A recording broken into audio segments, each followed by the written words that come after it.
And now the current events update. Israel at war. Boy, if you don't know what's going on over there. Israel and Iran has now become Israel, Iran, and the United States. For better or for worse. This is the actual video that was posted of someone who lives near the Fordo nuclear facility in Iran. And this is what the explosion looks like. If you know anything about large explosions, if you're distant away, you don't hear it or feel it for a few seconds anyway. I was reading about a huge volcano in Alaska that took place early part of the 20th century, and on the other side of the ocean from where this was in Alaska over to the continental U.S., it was an hour later, and boom, everything shook, and they thought it was a local explosion, and it came from the volcano across the way in the ocean. But I just want you to see that again. Now, this huge energy, and you can see it destroyed the property where this guy was at. Evidently he survived, or he was doing that live stream. That's how we got the video.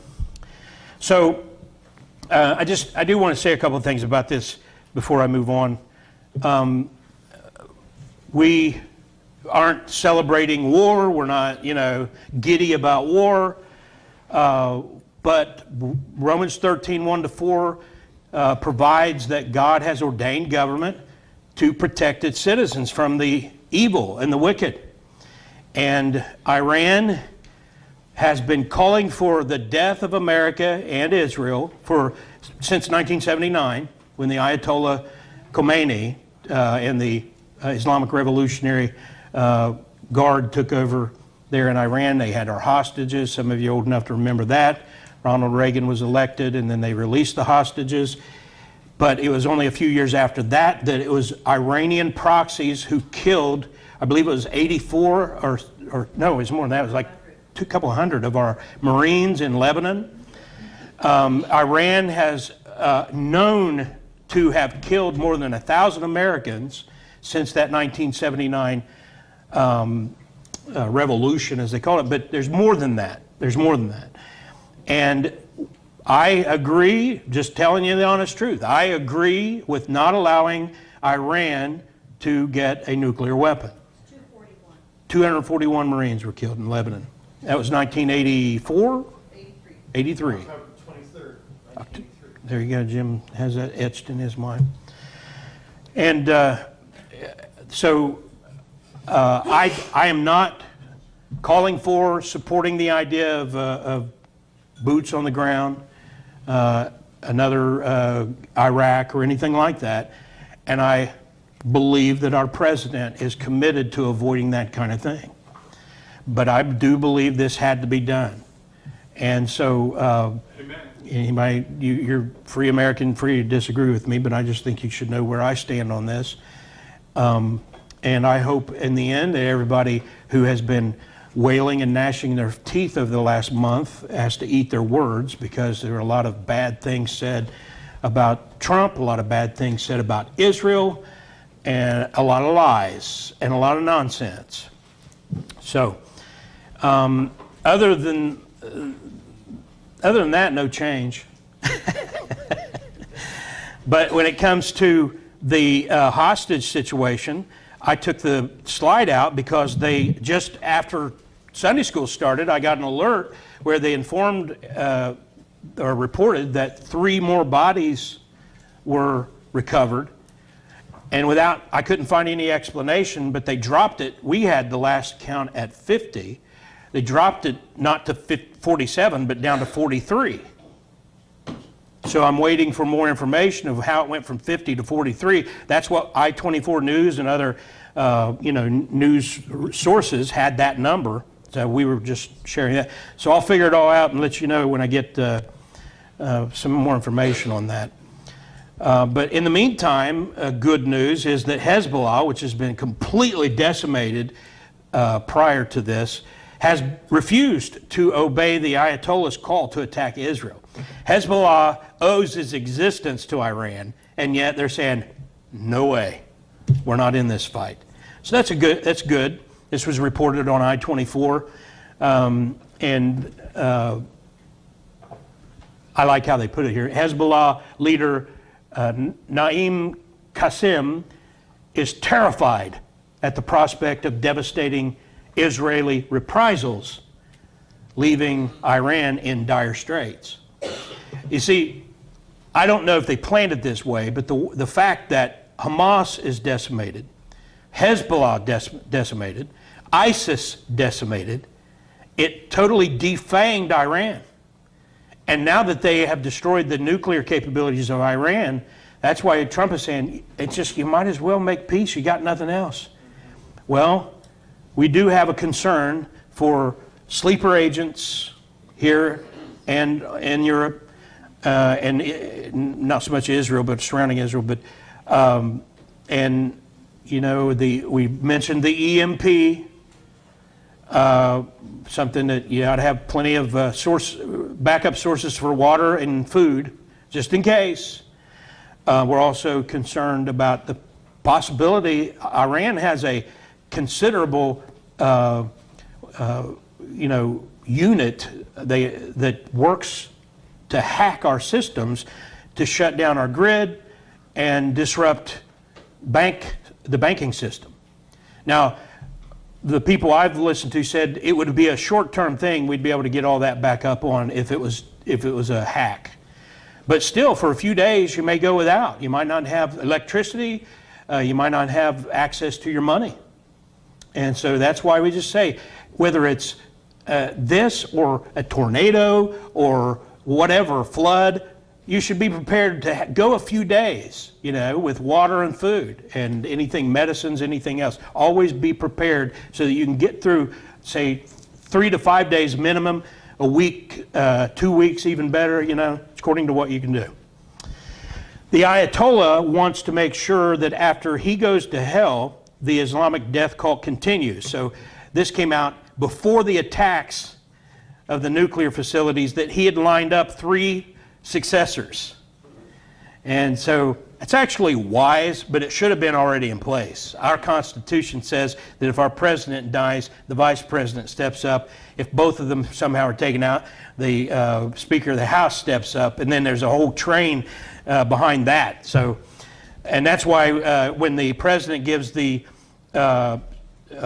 speech, like the, what do they call it, the State of the Union, they have somebody in an undisclosed location, just in case somebody was able to blow the place up, we'd have somebody to take over. Not funny, but something we don't talk about or think about much. So the issue is a death cult that demands conversion or death. That's the issue. It's not just Iran. It's Islam.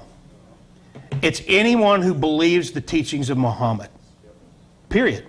If someone tells you, I'm a Muslim and I don't believe in jihad, I don't believe in taking over the world and setting up a global caliphate and all that, they're either a liar practicing taqiyya, which is Islamic doctrine, to deceive you, or they're like the typical Roman Catholic today.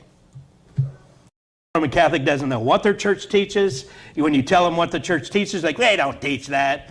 Like, yeah, they do. You try to explain to them. Well, there's a lot of Muslims like that too. There's other Muslim offshoots. Dr. Oz is just an obvious example. He's a part of the Sufi religion, which is Islamic historically, but it's not Islam. And so there's that exception to it as well. But this is an FBI agent named John Guandolo who explains this for us in less than 3 minutes. The entire purpose of Islam, according to all Islamic doctrine, is to ensure that there is an Islamic state throughout the entire world called a caliphate, and under that, Sharia or Islamic law is the law of the land. That's it. Islam is no more complicated than that. Islam breaks the entire world into 2 parts. The Dar al-Islam, where Sharia is the law of the land, and the Dar al-Harb, the house or abode of war, where there is not Sharia as the law of the land. The function of Islam is to eliminate the Dar al-Harb until the entire world is a Dar al-Islam. And the vehicle to do that is called what? Jihad, which in 100% of all published Islamic law is only defined as warfare against non-Muslims. So let's just put that on the line. And so we're here talking national security issues. We have people here that are running for the office of President of the United States, and we have to begin there. And what I would put forth is that since, and actually prior to, but since 9/11, our entire national security apparatus has been unprofessional in its approach to this war, from the four-star generals to the office of the president, to the national security staff, to the leaders of DHS when it was created, the FBI, the CIA, and other agencies. Because we have said this has nothing to do with Islam, despite the fact that our warfighting doctrine says when you analyze an enemy, you start with who he says he is and why he's fighting. And 100% of this enemy that we're facing, from the jihadi in Chattanooga to the 9/11 hijackers and everybody before and in between, have all said we're Muslims waging jihad in the cause of Allah in order to impose Islamic law and establish caliphate, period. So that's what it is. And if we look in Islamic law, authoritative Islamic law, the kind you get at mosque bookstores, not at Barnes & Noble, you will see that 100% of them say that jihad is warfare against non-Muslims. And it's total warfare. It's not just guns and bombs. It's psychological warfare. It is political warfare. It's subversion. It is the whole 9 yards. It's total warfare, something that our DOD has not been practicing. I would say you'd have to go back towards Reagan administration and maybe even beyond that. Complete and total war against non-Muslim. So you won't hear that on hardly any of the secular programs because they're unsaved people talking to you. And unsaved people don't have discernment. They lack wisdom. And most Americans say, oh, we have the freedom of religion in this country. When that was established, it was with the idea that it would be a Judeo-Christian religion. Go read some of the founders and what they said about Islam. Islam isn't a religion, it's a political cult. Big difference. Amen. And anybody who thinks you should give the same freedoms to Islam that you give to the Presbyterians, they're a fool. Amen. And the Islamic, the Presbyterians aren't going to kill you if you don't convert, and they're not going to try to take over your country and so forth.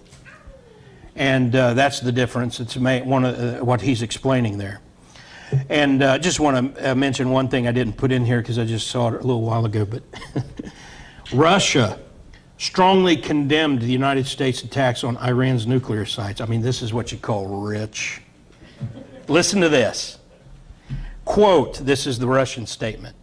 The irresponsible decision to subject the territory of a sovereign state to missile and bomb attacks, whatever the arguments it may be presented with, flagrantly violates international law, the Charter of the UN, and the resolutions of the United Nations Security Council, end quote. The guy who bombed Ukraine with missiles and drones and has invaded that country is going to lecture the United States for what it did in Iraq. It's just hilarious. You talk about lacking self-awareness. That's an example of it. Real quick, a couple other headlines because the rest of the world keeps going. Let's woke Krogering. You ever do that? Go woke, go broke. They just announced they're going to close 60 stores over the next 18 months, and they're trying to play it off like it's just business as usual. Kroger is attempting to play it down, but the fact is, Kroger has made significant efforts. This is a statement from a secular source. to promote inclusion and diversity through its framework for action. That's their words. They've come up with this whole program. It's DEI. The plan includes 5 focus areas: create more inclusive culture, develop diverse talent, advance diverse partnerships, advance equitable communities, and deeply listen and report progress. Kroger aims to create a more inclusive culture by forming a DE&I advisory council to advance its long-term commitments, which will report to senior leadership. The company also plans to provide unconscious bias training. If you work for Kroger, you have to get brainwashed. And as recently as March of this year, this is still on their website, but they're boasting about their DEI rewards or awards that they have gotten for promoting this bigoted, Marxist idea. That's all it is. It should be, you do the job, you keep your job. You're the most qualified for the job, you get the job, and if you do the job, you keep the job. That's it. And I could save them so much money because they could get rid of all these human resource people. Yeah, amen. And I don't care if everybody in there turned out to be a gay minority. First of all, I don't care about your sex life. Don't tell me whether you're gay or not. Second of all, I don't care about your skin color. You best qualified, you get the job, you do the job, you keep the job. Amen. That's what, you want to go back to Martin Luther King Jr., that's what he preached. These hypocrites, they use him as their model, supposedly, but they ignore his words. Yeah, amen. And a word about bad parenting. Adults who let children choose their gender are brain-dead, wicked child abusers. And Andy Griffith will explain here. When our children tell That's us not Andy, who but- they are, it is our job as grown-ups to listen and to believe them.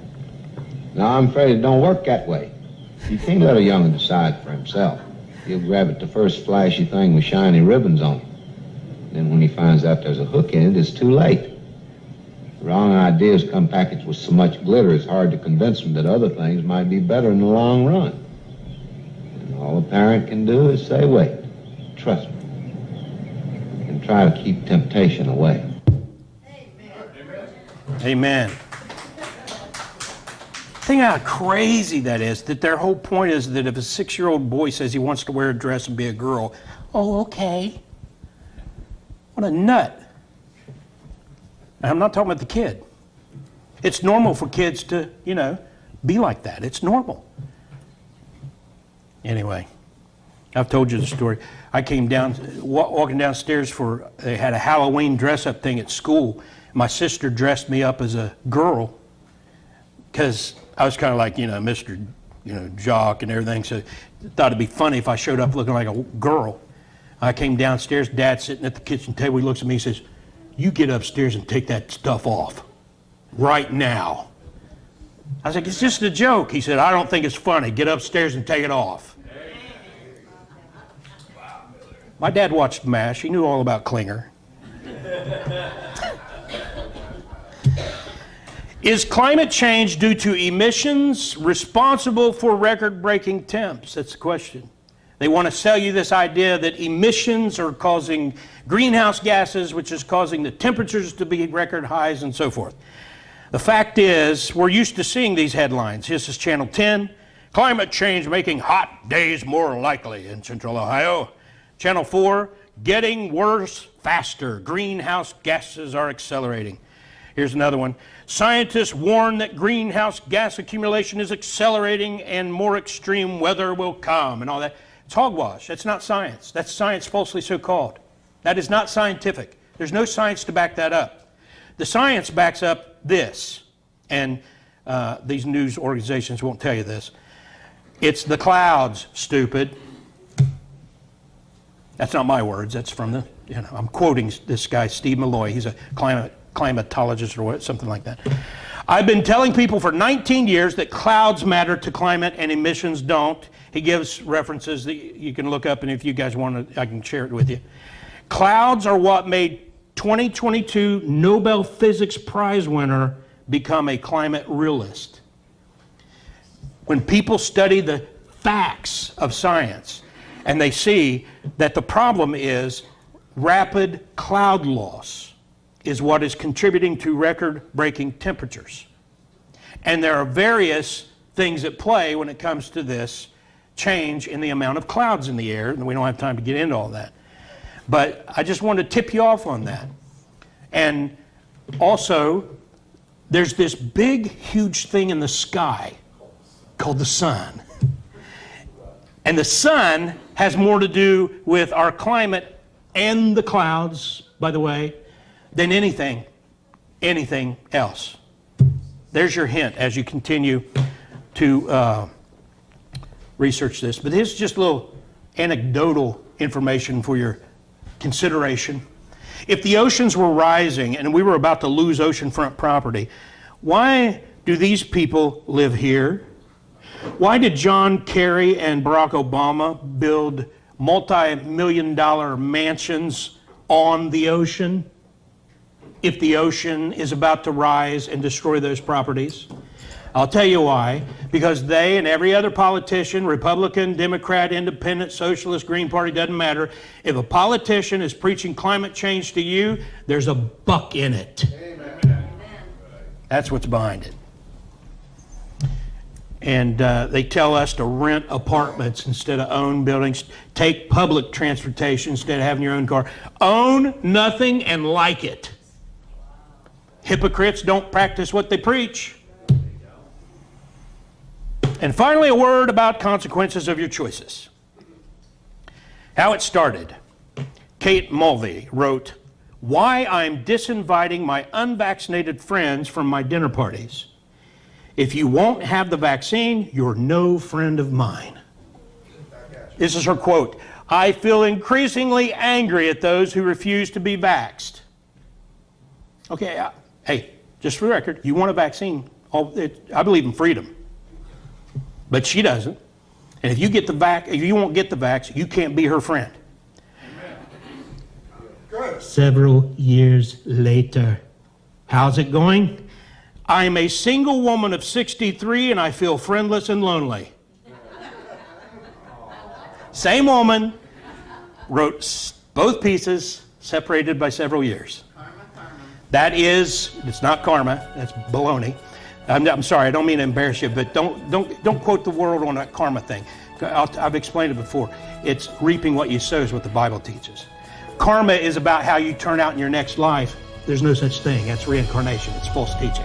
So it's not karma. It is reaping what you sow. And that's what she sowed, and that's what she reaped. Amen? Amen. All right. Be informed. Pray and act accordingly.